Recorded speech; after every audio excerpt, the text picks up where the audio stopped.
Magandang gabi mga kalapatids. Eto, mag-check tayo ngayon ng mga itlog kung may similya ba o wala.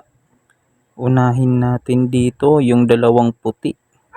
Ito yung itlog nila mga kalapatids. Ang dumi. Ito, check natin. Yun, meron mga kalapatids. Positive. Yung isa naman.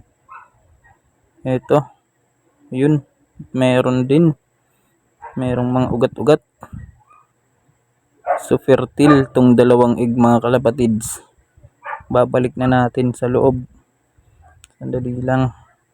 Ito, lalagay na natin. Ito mga kalapatids, yung dalawang puting sinasabi ko. Sila J at si B. Yan yung binili natin. Binili pala ng jowa ko. Dito naman tayo sa kabila. Ito mga kalapatids. Red checkered naman dito. Tsaka red bar. Sandali lang. Ito, kunin natin. Pero ito bago pa to. Hindi pa nag 5 days to, mga 3 days pa lang ata to. Check lang natin. Yun mga kalapatids, wala pa. Ewan ko kung walang similya to o talagang wala pa kasi 3 days pa lang to eh. O 2 days ba. Ito wala din yung isa.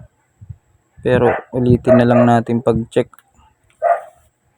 Mga after 6 days, ganun. Balik na natin. Yan yun kalapatids, yan yung magpares. Isang red bar at red check. Sana may similya yung anak nila.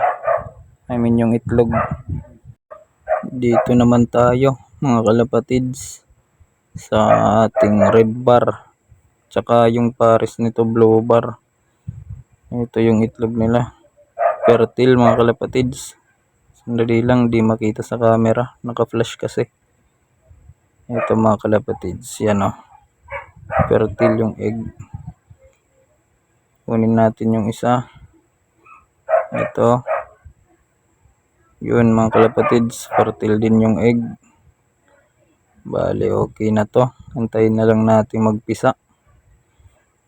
Yun mga kalapatids. Ayaw pang umalis. Tumabi ka para masuksok ko yung paitlogan mo.